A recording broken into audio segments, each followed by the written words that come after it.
2 महीने के बाद एक पैटर्न रहता है कि मलेरिया और मेनिनजाइटिस भी फैलता है और सबसे ज़्यादा अफेक्ट हमारे चिकित्सा लोग बर्फ में भी होते हैं। तो इसके लिए मैं यहाँ हॉस्पिटल में आया था, सब डॉक्टर से बात किया, सबसे अच्छे तरीके से बात किया, समझने की कोशिश किया कि क्या प्रॉब्लम्स है।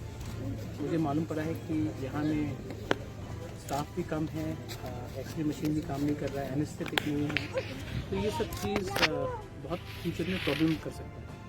तो मैंने पूरा डिटेल रिपोर्ट मांगा है और उसके बाद मैं जाकर हमारे सीएम जो हेल्थ मिनिस्टर भी है उनसे बात करेंगे और एक प्लान बताकर जो अगले 3 या 4 महीने के अंदर इस हॉस्पिटल को ठीक तरीके से चलाएं। और एक है कि जो कंडीशन है हमारा नर्सेस का और जो डॉक्टर्स का, वो क्वार्टर्स अगर आपने देखा होगा उसमें कोई अच्छा डॉक्टर या नर्स यहाँ में आके रहना नहीं चाहिए, वो कंडीशन बहुत ही ख़राब है। तो उसकी इम्प्रूवमेंट के लिए भी मैंने बात किया है। मेरे संग मेरे CEO थे बोलिंद्र वर्मा, मेरे हेल्थ EMD थे कमल कोलर।